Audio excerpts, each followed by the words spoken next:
Hi, welcome back to another episode of the Big DK Energy Podcast.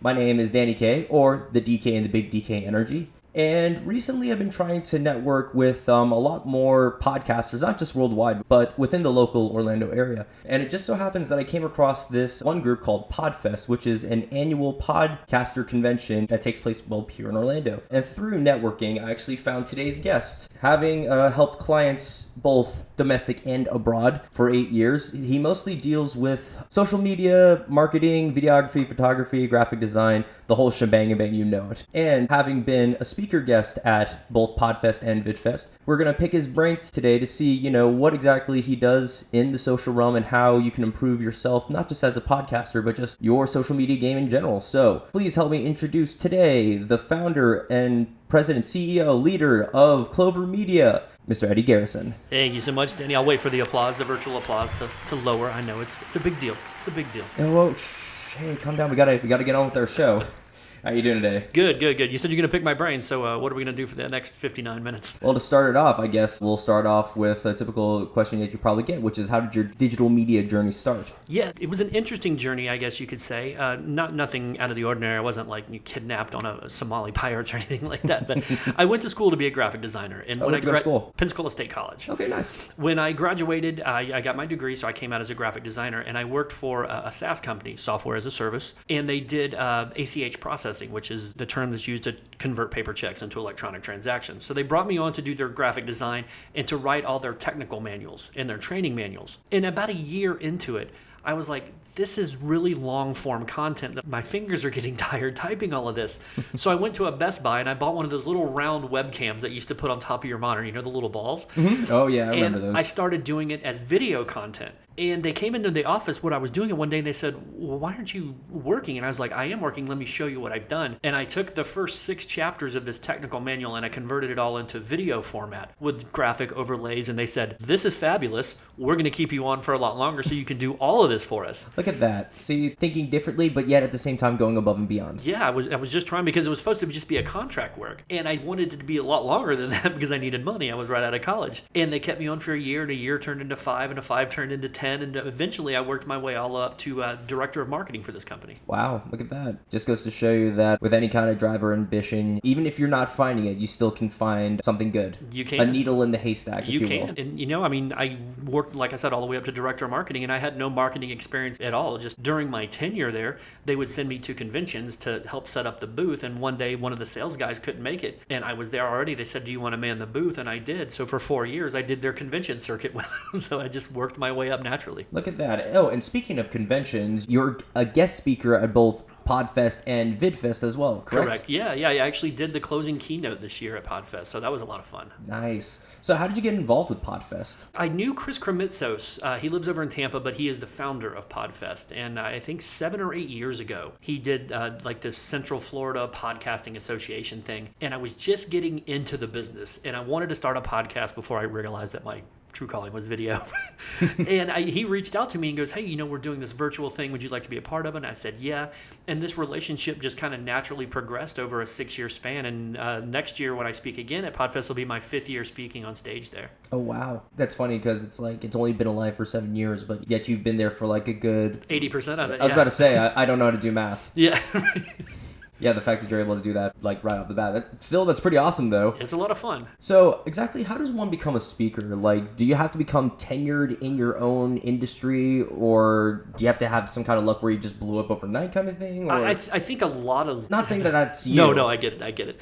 I think some luck plays into it. What a lot of people want to jump into speaking, they want to be on stage in front of 10,000 people making $100,000 the first speech. Well, I like the last part. I did too. That doesn't happen unless you're already famous, right? That just doesn't happen. To me, there's 3 levels of speaking, and I've been a part of all 3 levels. One is you pay for everything and you just volunteer to speak places. That could be in your local chamber of commerce, your local civic organizations, anything that you know that you can get in locally. I suggest starting there. So you're going to pay for everything. The second level level is people are going to invite you to speak and they're going to pay for your travel. They're not going to pay you to speak, but they're going to pay you to be there. So it's really no money per se out of your own pocket. And then the third level is everything is covered, where they pay your travel and then they pay your appearance fee as well. So there's 3 levels, but I highly suggest people starting out in their local communities just for the networking opportunity, even if they don't want to make a career out of speaking. It's just a really good networking opportunity as well. So besides going to a chamber of commerce, how could one further broaden their network? Start to use live streaming.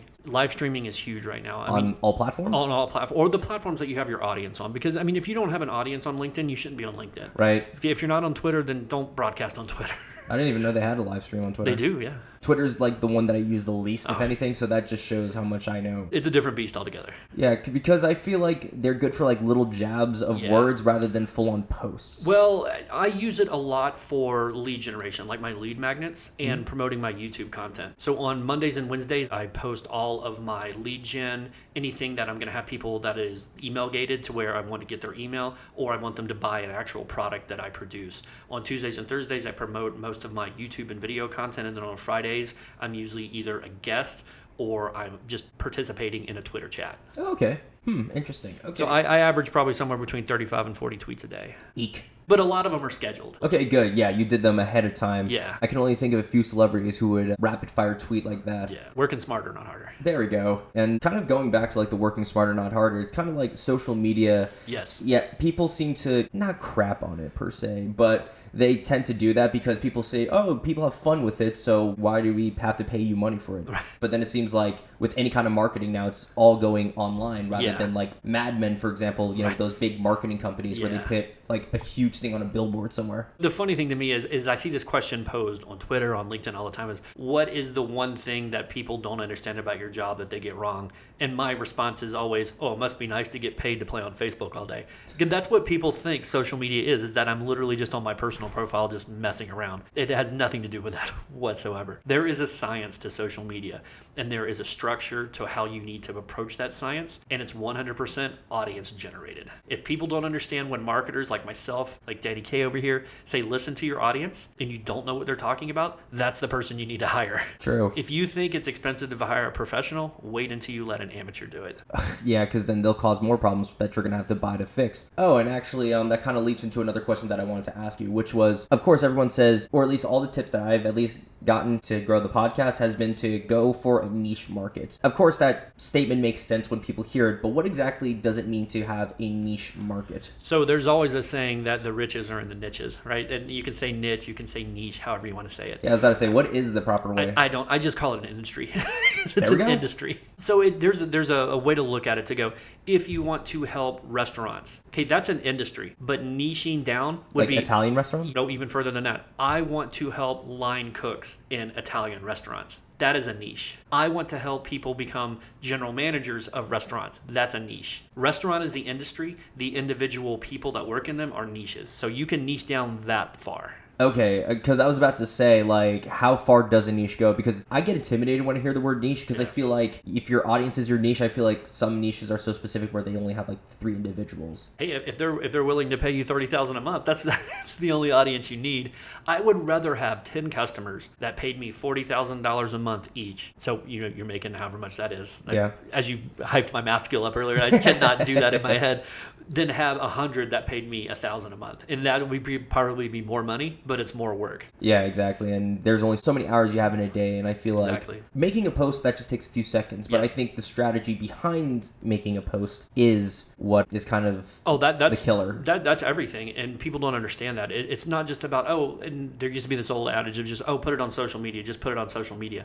That's not a strategy. That's just, I can teach my dog how to do that. Right? I can get a pretty smart dog. Plus a video of a dog doing social media, it's going to go viral. Oh, that is. And that's everybody. I remember this one person actually reached out, can you help us make this post go viral? I text back and I was like, is your last name Kardashian? That's my response to that, right? And like, no, I can't do that. The strategy part of it is not that you're paying me for the strategy, it's you're paying me for the 22 years in marketing experience that I have. Correct. See, I have my own little freelance videography media company actually myself. And so 7 years ago, and yet people are still telling me, oh, you have a great camera and that camera takes great photos. And I'm like, sure, yes, it does part of the job. But then at the same time, I have 7 years of experience behind that makes it a good photo. There's all these YouTube videos that say, we give an amateur a $100,000 ARRI camera and we give a professional a $500 DSLR. pick which one shot with which one. And they always pick the professional side, no matter what they're shooting on. Even on a little, what are those cameras The called? old point and shooters. There we go. The one that you had to go to Walgreens and, wait a couple weeks for the film to develop.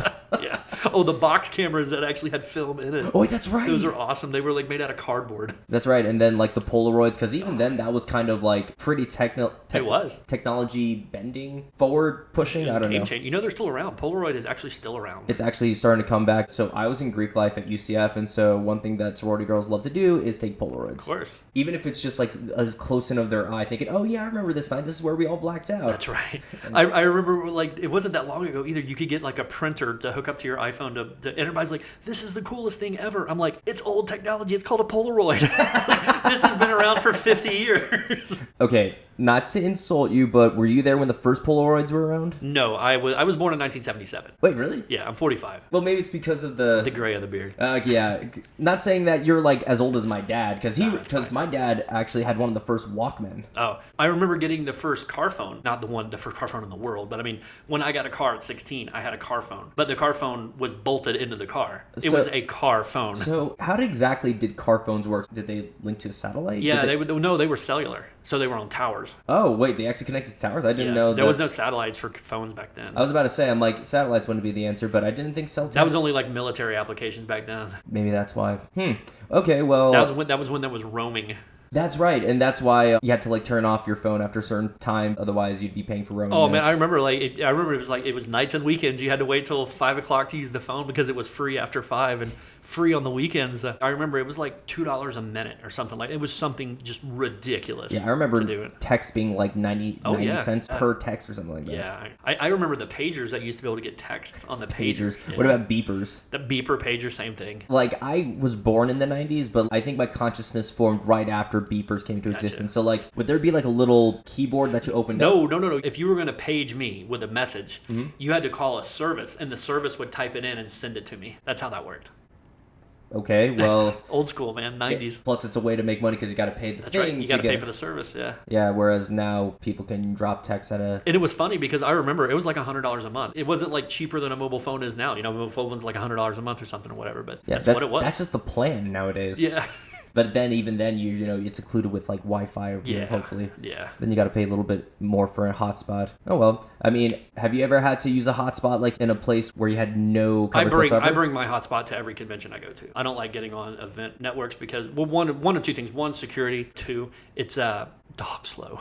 Just dog slow. Probably because everybody's on it. Yeah, they're usually in a massive hotel, so you got everybody in the hotel that's on their Wi-Fi, and then you got everybody at the conventions on their Wi-Fi. You look at a convention like Podfest, it's got 2,000 or 3,000 people at it, at a hotel that has 2,000 or 3,000 rooms. So there's between 4,000 and 6,000 people all on this network, and that's not conducive to fast internet. Oh, definitely not, especially with all the people here in Florida, because especially here in Orlando. Yeah, we're the tourist capital of the world. For real. I mean, that's why UCF's hospitality school is one of the top in the nation, or maybe even the world as well. I wouldn't bet against it. So podcasters are creators. They and are. So now I want to ask you, what is your definition of a creator? I struggle with this term because I'm like, what would you consider Picasso? Is he a creator or is he a painter? Nowadays, he'd be called a creator, but he's a painter. Yeah. This is what he is. He creates artwork. So that is the definition of creator. So, I mean, as long as you are creating something that is 100% your own, I believe that's a good enough definition for a creator. Original content. Okay, because actually the way you described it kind of described how the way you think of like an industry versus a niche. You know, creator is the industry, whereas painter is the niche. Right. I mean, I see people that are big on YouTube that uses somebody else's content. True, and there are those accounts that recycle memes that were, for example, you posted on other sites, and so it's like, yeah, the memes are funny, but then again, where do they come from? Right, and my example of that is if somebody doesn't understand what I'm talking about, look at reaction channels. They're reacting to somebody else's stuff. That's not their stuff. Right? I mean, it's literally just the reactions to the point where what's stopping us two from putting on a camera and watching a crappy film and just yelling, "Oh my God! That's oh my God! That's what they're oh my doing. God!" That's what they're doing. I don't consider them creators. I'm sorry. I just don't. Yeah. I mean, they're sometimes entertaining, but not creators. They can lambast me on Twitter all they want. I don't care. It's fine. I'm pretty sure people have been strung up on Twitter for worse. I've got 2,000 people blocked. So.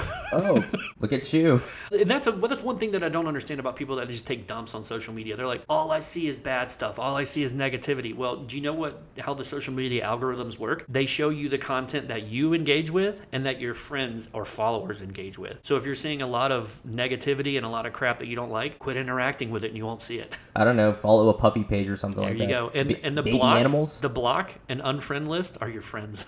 They really are, because I'm not gonna lie, there have been a couple of people that I've not blocked them, but I unfriended them, and all of a sudden I just felt like my brain was lifted by 0.1 pounds. The social media algorithms are just a mathematical equation. There is an old adage from programmers called GIGO, which is GIGO, which means good in, good out. It works the same way on social media. If you put good into it, you get good out of it. Well, I'm gonna have to figure out a way to do that with my podcast clips. But eventually something's gotta stick, right? Yeah, but what sticks is what your audience wants to see. And the big thing about the strategy when it comes behind social media, and again, I'm gonna go back to when I say listen to your audience, the way that you listen to your audience is you dive into your analytics monthly and you see, okay, we posted 15 times this month. Let's look at the top 3, what type of content they were, what was the brand voice in the copy, and create more of that content in 86, the bottom 3. So you do that every month. So by the time you get to month 8, 9, and 10, all of your content is performing great because you've looked at those top 3 every single month. Now, obviously, there's going to be some fall off here and there. But again, if you're in your analytics every month, you see that fall off and you adjust to it. So I like to use the acronym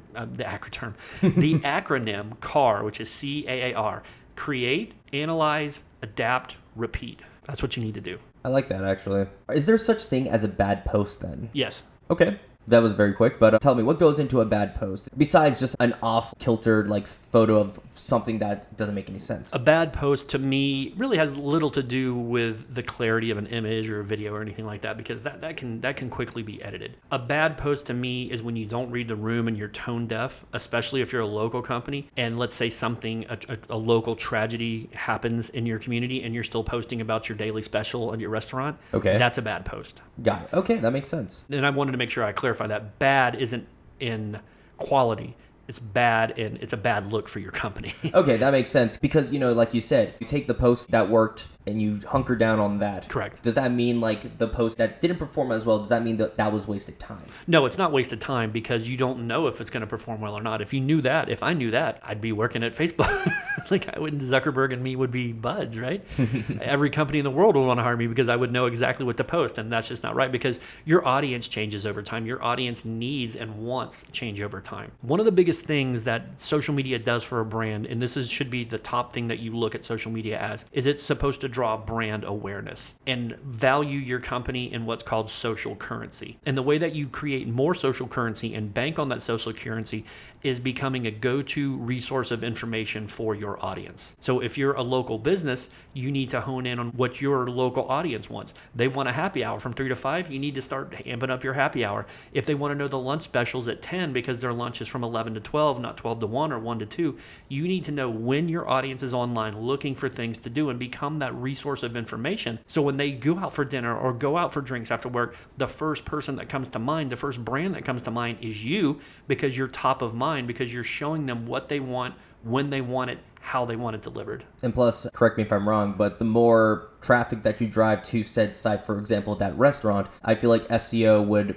play for that restaurant. Yeah, and that's I guess a little known fact in social media that it actually helps your SEO, especially if you're driving them to a website. Okay, well, noted for this podcast website. Did you ever think about starting a podcast with this kind of information? Yeah, but I'm more of a video guy. Okay. So I do a bi-weekly, or I guess bi-month. I don't even know how to say that. Every other week. Okay. I do bi-weekly? Bi-weekly. So I do a live stream that's basically a podcast where I just talk about what's happening in social media or what I see performing best on social media. Because there's one thing in social media that I hate, and I hate this in any business, and that's what thing called best practices. There are no such thing as best practices. There is a broad overview of what you can start with on social media. But unless you understand your audience, your target demographic, what they want, how they want it, when they want it delivered to them, that's your best practice. So what works for you is not going to work for me. What works for me doesn't work for Disney. What works for Disney isn't going to work for Netflix.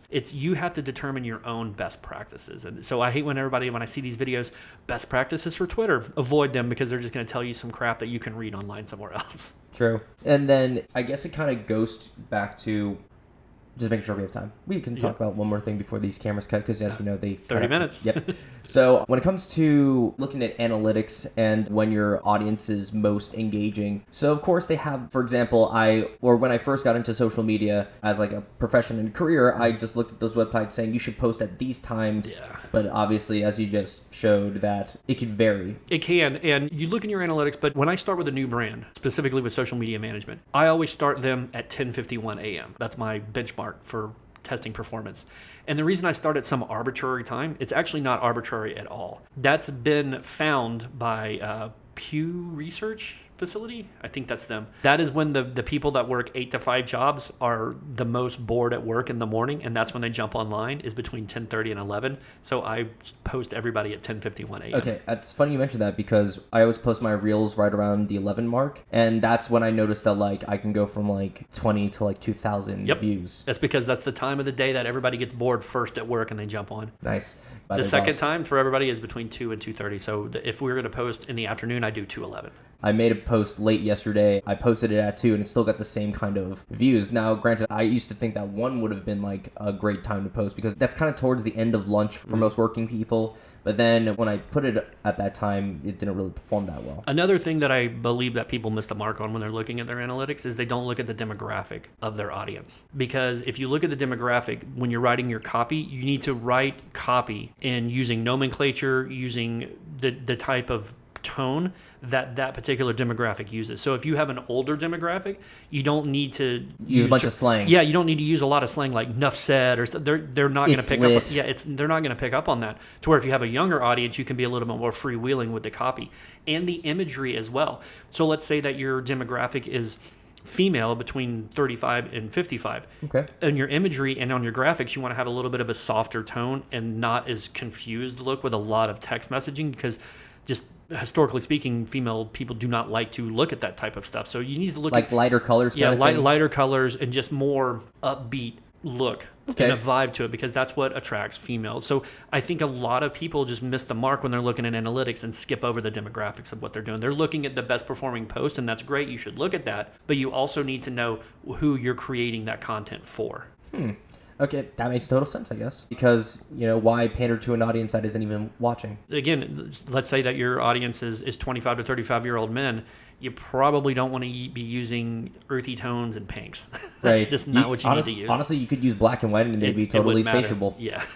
So we had to cut the cameras off at 30 minutes because actually I don't know why it does that. Do you? Yes, I do. Because they would have to sell them as video cameras at that point, and that is a different import tax on a video camera than it is a still camera. Oh. That is the reason that all DSLRs cut off at 30 minutes. Got it. Since the A7 III, the one that's on you, is a mirrorless, I've actually seen wires being put into it, and as long as it has some kind of power source, it could keep going. Yeah, but that's not a DSLR, it's a mirrorless. True. The DSLRs are the ones that would have a higher tax, import tax. See, this is why we have you on the show. Oh, here's something else that you kind of brought up before. Email. So, of course, on every single site nowadays you see, put in your email and get like 10% off the next purchase, or subscribe to our newsletter. What is the significance of email marketing? The significance of email marketing is it's a direct line of communication with your target audience. So it was, like 6-7 months ago, not even been that long, Facebook went down for hours. And if you're putting all your eggs in that basket, you have no way to communicate with your audience because Facebook is down. And that's all you had was your audience on Facebook. To where if you had an email list of 10,000 people, you could immediately email them and still keep in contact with them. That makes a lot of sense. Well, I mean, of course, there are other social media channels, but then again, like you said, it's directly to them. Whereas I feel like in the realm of social media, people can easily get sidetracked, whereas email, it's kind of not all for business, but I feel like that's where the most serious message can get out. Yeah, and in email marketing too, people need to realize that you don't need to just bombard them with sales stuff. You need to have informational stuff. You need to have entertaining stuff. Now you can, like in the bottom, or you can have things that, download this, download that, check call this to out. action. Yeah, any call to action. But 9 times out of 10, if you're using social media to garner an email list and from these lead magnets, you need to already have an email drip campaign set up, and those need to be at least 5 to 7 email chains long.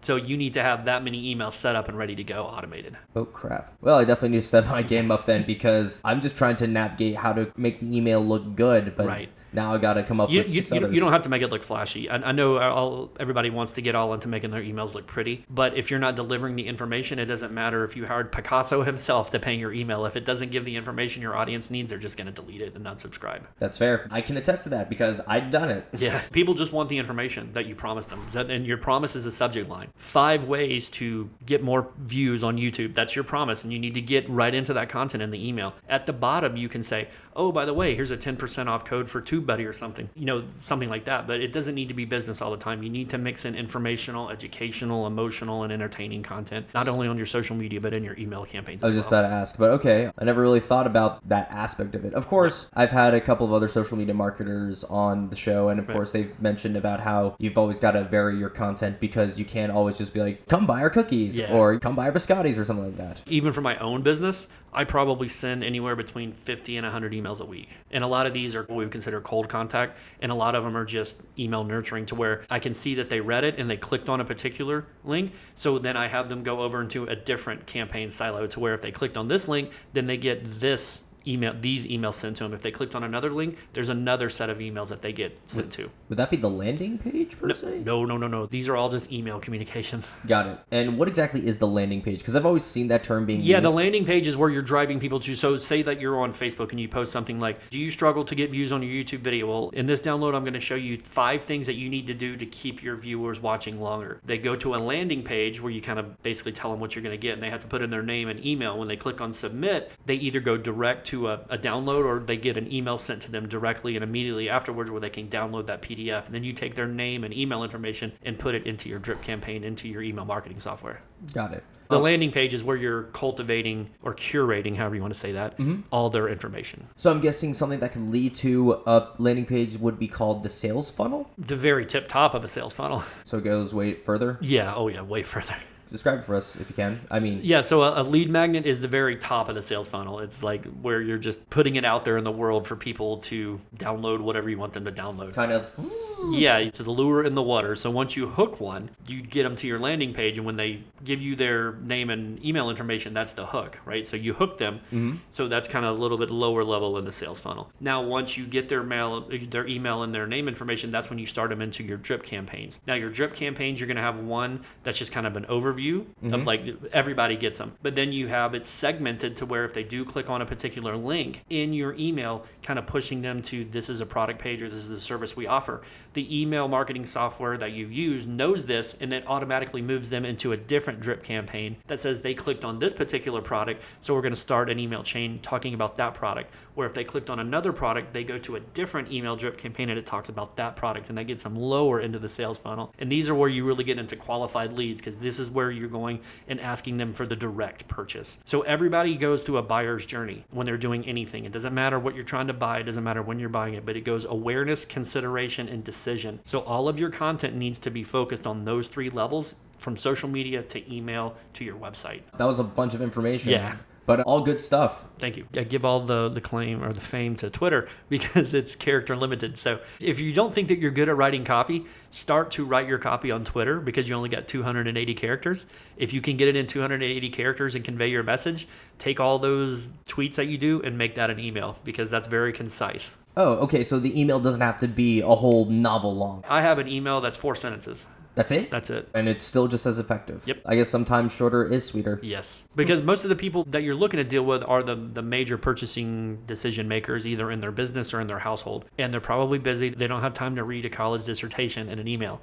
It needs to be clear, it needs to be concise, and it needs to get to the point quickly. Okay, because I always used to think that if you just put in too little, of course, what is the difference between it being minimalistic to the point where it's effective to the point minimalistic where it looks like no effort was put in? Right. So the best way that I can describe a very short, sweet, concise email that gets the point across is you need a good email subject and one that actually gets the best open rate that I've read books on, that I've read Pew research is quick question. That's the subject. 2 words, quick question. You go in and you say, hi, Daniel, just noticed, insert your brand here. Really love what you're doing with insert product here. Did you know that we just helped insert brand here, get to this metric here? Would love to help you, insert their brand here, do the same. Can I send you over some meeting times next week? Thanks. Boom. That's it. That's an email, and a very effective email. That was a very effective email. Yeah. Now, it's not verbatim, obviously. I mean, Yeah, of course, I wasn't but- going to read an email, but... But like 2 to 3 sentences, maybe Yep. a fourth if needed. So what you do is you make sure that you know that you're complimenting them and acknowledging them and their brand. You tell them something that you have done, and then you offer times to meet, and you thank them, and that's it. That's all they have time for. Got it. And it's kind of like, even if they don't follow through with it, there's some kind of formality. They're saying, oh, they said thank you. So maybe in the future, if I do need them, I guess that is a way of putting your name out there. Yep. And you don't have to make it so professional that it looks like a form email. Write it like you were writing your brother.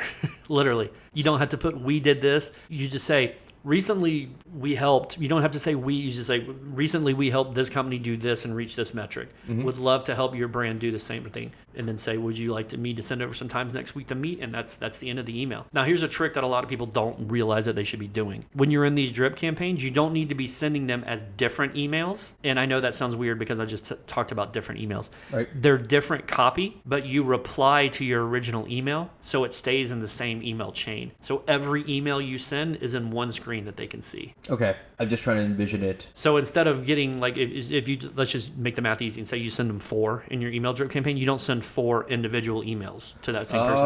So if they don't respond to the first email, you hit reply all, and then you change the subject line, but you put RE, and it has the reply thing, which helps you get around some of the spam filters as well. Oh, look at that. And try not to send them from your main business email account.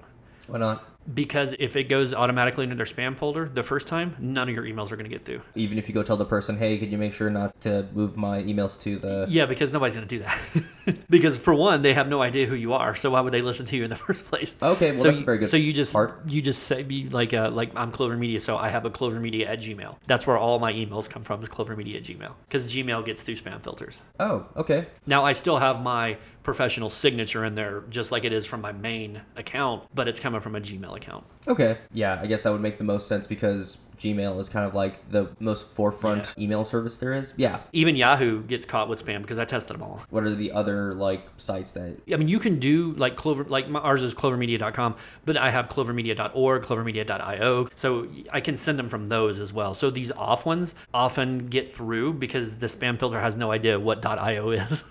So it's looking at it, but it knows yahoo.com, it knows insert your business name here.com because it looks like spam. Okay. You can see a lot of even bigger companies. I remember Facebook, I don't even know if they say it was facebook.help.com. It wasn't facebook.com. Oh, facebook.help? Yeah. Oh, that's weird that they wouldn't have their own It would URL. it would get caught in spam filters. Okay, I guess anybody could pose as Facebook technically. Oh, look how many spam that you get, just random like hackers that send from Facebook all the time. Those bots. Yeah. Oh yeah. What's a situation that you've had to deal with where something was just body and... Instagram is the world's worst for bots. It is. Any time that I post anything, every single day, I have to log into every client's Instagram and delete at least 5 bot comments. Right when I know they post, I just go ahead and pick up my phone and go in there and just start reporting them as spam because I know they're coming. Do you know where bots come from exactly? Are these people or is it... No, they're just click farms.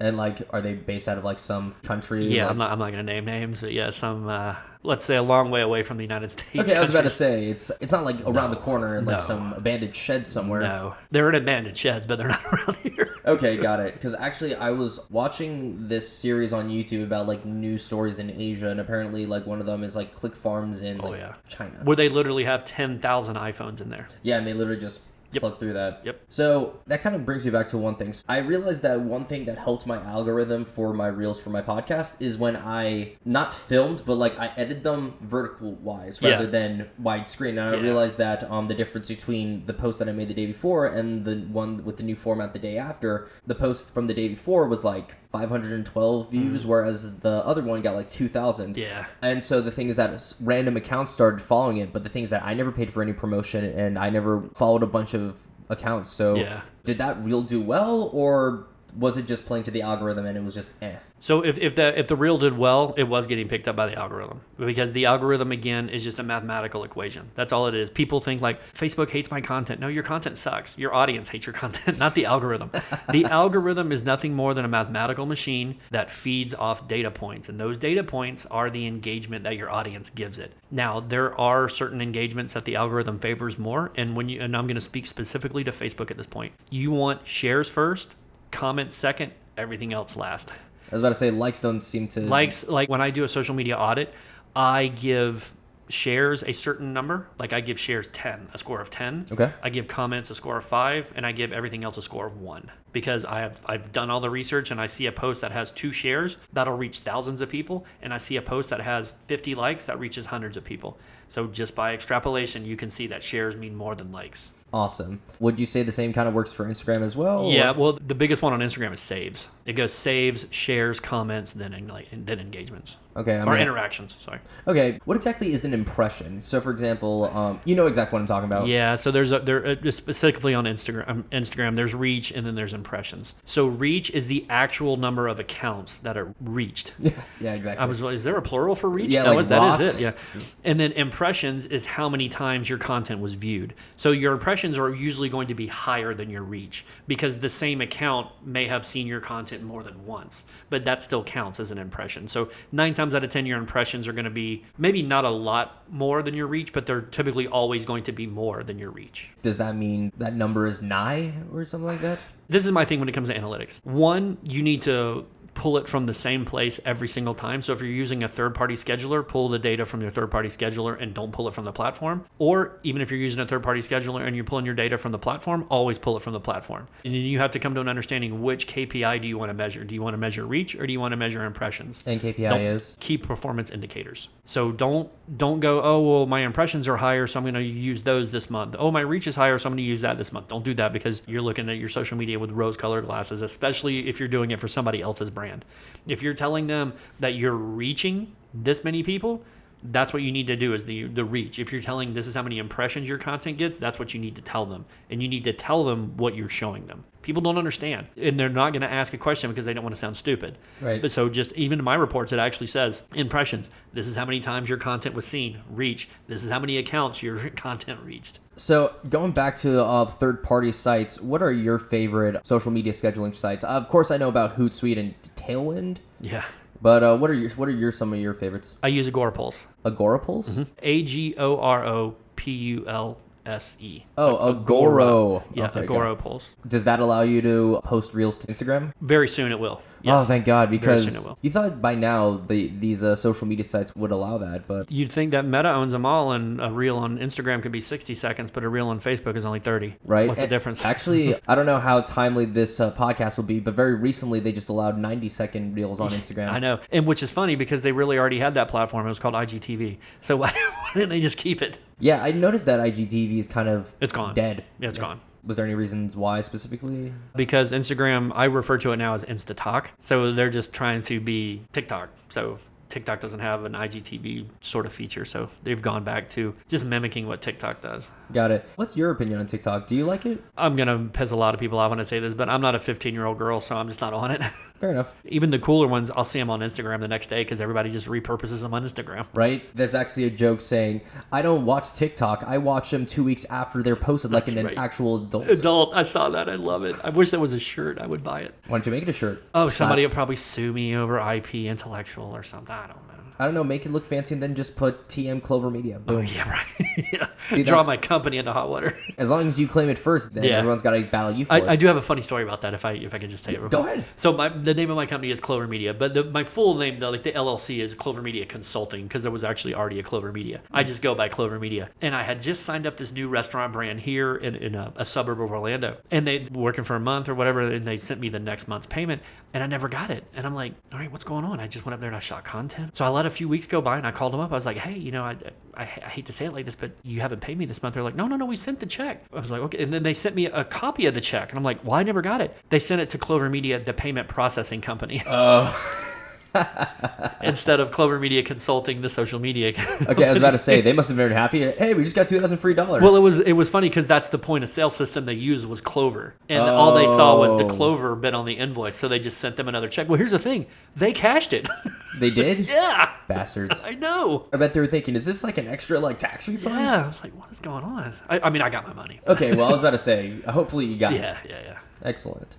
All right. Well, all good stuff. And since we're coming up to the 20-ish minute mark, I think we're just going to cut here and then go straight into the last round. Lightning round? Lightning round. Like it. Man, this has all been some great stuff, Eddie. Thank you so much for blessing us with your knowledge again. No, I'm blessing anybody. Thank you so much for having me on. You're blessing me with your knowledge, so that's great. That's already one person. If anybody gets value out of it, I'm glad to be here.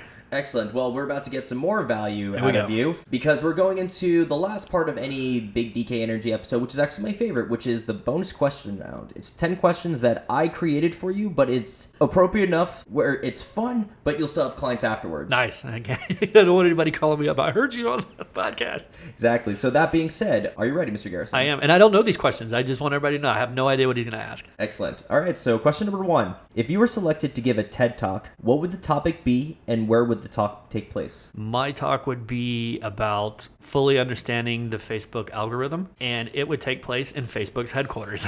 Oh, and that's in Seattle? Palo Alto. Oh, never mind, yeah. Oh, it's Microsoft that's in Seattle, probably. That's why I got confused. Okay. Actually, that's a great place to do it. Would you want Zuckerberg sitting front row and center? I want him on the stage so I can look at him and let him nod at me that I know exactly what I'm talking about. You got to press a button to say confirm nod. Instead of Alexa, hey, Zuck, is that right? Question number 2. Describe one of the time you said to yourself, I was meant to be a digital creator. Oh, wow. I think when I told the story earlier, when I was working at that ACH processing company, and when I showed them the first cut of videos, they weren't even edited yet. And without patting myself on the back, it wowed them. I mean, they sat there literally with their mouth and their eyes wide open. I said, I may have a knack for this. And that's just what put me on the trajectory until I'm sitting right here in your studio. Look at that. See, funny how life works out sometimes. Number 3. You're setting a concert for your favorite charity. Who are the top 5 headliners and what's the charity? Top 5 headliner. I know the charity. It would be ASPCA. Anything to do with the make sure animals are okay. I'm a big believer in that. I guess the headliners would be some of my favorite bands. No Attire Necessary, The Bouncing Souls, Green Day, the original Blink-182, and Poison to round it out. I actually just saw Poison this weekend. I know, I saw them. Yeah, we were there. Oh, you were at the stadium, yeah. Oh, wait, where were you? Which concert? Were you in Miami? No. Yes, I'm sorry. Yes. Okay, I was actually the one in Miami as well. So look at that. We were in the same place and we didn't even know. I'm an 80s baby, man. I grew up on the hair bands. When I was in kindergarten, I wasn't really introduced to any kind of music back then. Of course, like, I knew some of the songs that were popular at the time, of course, NSYNC and Britney Spears. But my dad showed me I Ran by a Flock of Seagulls then Thriller by Michael Jackson. And then Everyone Wants to Rule the World by Tears for Fears. And those are the 3 songs that kind of were my gateway into the world of 80s music. And then you said NSYNC. Everybody seems to think that I look like Joey Fatone. So. I honestly see it. And it's funny because he's actually from Orlando. I know. I see him. I don't see him all the time, but I see him quite regularly at the airport. Oh, really? Yeah. Do people still recognize him? Yeah. You were an NSYNC. Well, what's funny is I've sat with him in the Delta Crown Room before here in Orlando's airport. And the first time I met him here in Orlando at the airport, he sat down and we both kind of locked eyes and he went... He kind of gave me this weird wave, and he ended up coming over, and he's like, man, does anybody ever tell you look like me? And I was like, I'm older than you. You look like me, dude. That's great. You should dress as him for, like, Halloween or something. I am right now. Okay, there we go. Just, you got to get, like, some of those frosted tips that they had back in the day. I had them. My mom was a hairdresser in Korea or before she moved here, and so she actually dyed my hair blonde. My wife is a hairstylist. So. Both Korean hairstylists. They are, yeah. They're both Korean hairstylists. That's wild. Look at that. Number 4. If you could have a panel of 3 figures in history that inspire you, who would you have on? Socrates, he just inspired so many people. And there's a quick acronym too. It's called SPA. So SPAA. Socrates taught Plato, Plato taught Aristotle, Aristotle taught Alexander the Great. So he has like this lineage of people passing on his knowledge. I read a lot of books about him in college, so he inspires me. Hunter S. Thompson, the writer that did like Fear and Loathing in Las Vegas. I would want him there just because of who the hell he is. He is a wild man. Would he be sober? No. And he would have to be alive. Well, obviously, Socrates isn't alive. Well, you can bring people back from the dead. Yeah. Truth be told, like one of my heroes is my mom, because she started a business from nothing and ran it up to a lot of money. And just to have her be on my side and being an entrepreneur and having this wealth of knowledge to pull from, it would be tough to say not to have her on that panel. Okay. Well, what if she was like, Eddie, you have fun with your friends. You don't need me there. Mom could be an honorary guest. Mom can be. She'd be the moderator. You know what? I would have Christopher Colombo, and for people who don't know, everybody knows him as Christopher Columbus. I would just ask him, how did you get that far off course? trying to find the Galapagos Islands and end up in North America. Right. Just ask him that one question. Right. Then he can leave. Because, he has also some kind of baggage to him that, like... Yeah. But still... I always thought it was funny that there was a GPS company named after him, and I'm like, he got lost. Right, That's not a good look. See, I used to have a weird theory about GPSs that they somehow work hand in hand with gas companies because they take you on the longest routes possible. I have no doubt in my mind they do that, and for people that don't know anything about Tollando, I think they're involved in that too. What are you going to do, right? Number 5. Who would you love to have a dream collab with for any kind of project? And what would that project be specifically? There is a YouTube channel called Film Riot. Yeah, the Connolly brothers, Ryan Connolly, and I forgot his brother's name right off the top of my head. I would want to collab with them on a short sci-fi film that we shoot in secrecy during operating hours at Epcot at Disney. Wait, so like you guys work the rides at Disney and then like somehow in this back room there's like a sci-fi? No. We just go there and shoot a film in the crowds, in the rides that nobody knows we're making a film. Oh, okay, got it. It's like we're one of those jumping things. behind hedges and everything because there's a spaceship blasting at us that nobody can see because it has to be CGI'd in later. Oh, okay, got it. It's like one of those quote-unquote prank videos, but Yes. isn't really a prank. Okay, Right. But it's wholesome and people get a good I laugh. think that'd be a lot of fun. As long as people aren't getting hurt, I think a prank is good. Yeah. Because there are some where it's like they can get kind of... And shout out to that YouTube channel. If you just want to see like really good video creation, go check them out. I definitely will go check them out after this. I mean, I've heard of them, but I've yet to deeply watch their stuff because I'm thinking of another channel that does video tutorials. They're like from Belgium. They don't actually do tutorial. They actually show you how they film their short movies. Mm-hmm. Yeah, I'm just it's saying like- that this company, they like give you tutorials on Oh, okay, I got you. Yeah, they're from Belgium. I really forgot what they're called. Yeah. Is there 2 of them? Mm-hmm. I know who they are. Cinecom.net, that's what it is. I know who. I was like, I've seen them. They're funny. Number 6, dream vacation and itinerary. I've always wanted to see Japan. And when I go on vacations, I don't have itineraries. So my dream vacation would be to Japan and not have an itinerary. Okay, well, what are some things that you must do while you were there? I want to get engrossed in the culture. I don't want to stay at, I mean, I do want to stay at a very nice hotel, but I don't want to just go to the restaurant that the hotel tells me. I want to go get lost in some small village and I go eat dinner with a family at their house. If anything, not that I've been to Japan. I've actually lived in Korea for a little bit, not saying those two are the same. But so when I'm editing these podcasts, actually, I'll watch a lot of videos of street food being made. Yeah. And so, like, I feel like getting ramen at, like, one of those carts that's pulled by, like, an old man would be, like, the equivalent of eating from, like, a really crappy-looking food truck here. But that just means the food's better. Oh, it has to be. I mean, there's that one guy, I don't know what country he's in, but he's a Michelin 5-star as a food vendor. And, like, everything on his menu is, like, 3 dong or whatever their currency is. I'll have to think about that. Oh, and also, is engrossing yourself in the culture another code word for Nintendo World? No. No. Because we'll get that here eventually, so I don't need to engross myself in that. We might even get that here in Orlando. Yeah. Okay, Japan. That's always a popular destination, but still, it's a whole island. So, there's that whole little sliver, and then there's that huge landmass There's a on huge top. mass up at the But top, that huge landmass is called Hokkaido, and that was just added, like, sometime in the 20th century. Yeah, I was going to say in the last 100 years, yeah. I don't know, that gives you another option to check out. Plus, it's, like, a whole different group of people than compared to, like, mainland Japan. Yeah, and like full disclosure, I mean, I've been to Europe, I've been to Russia, so I don't need to go there again. Yeah, exactly. That wouldn't be a dream vacation anymore. I would go back in a second, but that's not like a dream vacation. Understandable. Number 7.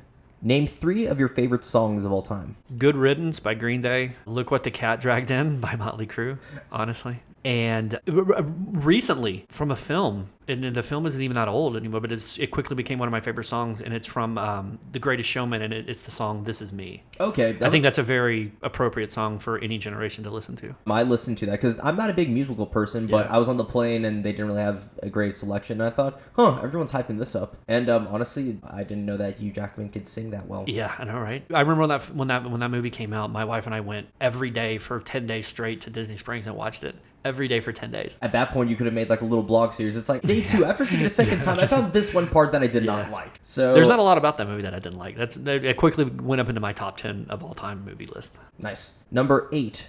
What is a far-fetched goal on your bucket list? It used to be retire at 40, but I'm 45. 100 million in revenue in a year. Okay. I think that's a great goal to shoot for. I think that's far-fetched, so... Well, why not? Even if you fall short of it, then, that's still like some kind of millions of dollars. No, it'd be like 999. No, I needed 100. Yeah, $999 million. I'm giving it all back. Screw this, yeah. That's it. I'm going to go live on a boat somewhere in the Pacific Ocean. Yep. Number 9. If you could live in a world based on your favorite show, movie, or video game, what would it be? Star Wars. Okay, fair enough. That was easy. Oh, yeah. What's your role in Star Wars? Are you like, are you a caravansman? Are you a Jedi? Are you... No, I don't. No, I would be a Sith. They had the cooler stuff. See, that's the thing. It's like, morally, Jedi, I guess, quote-unquote, are better. Well, if you actually take a look at like the history of Star Wars, Yeah. you learn that some Jedi are not exactly Yeah. that great. If I wasn't a Sith, I'd want to be a bounty hunter because, I mean, come on, who doesn't like Boba Fett? He's got some cool stuff going on. Also, what's the name of the guy with like the blue face and the red eyes? He has a cowboy hat. Oh, Cad yeah. Bane. Cad Bane, yeah. With like the two tubes. Yeah. He's pretty badass. Yeah, he is. It's kind of weird because I see Mandalorian culture and American culture kind of parallel. Yeah.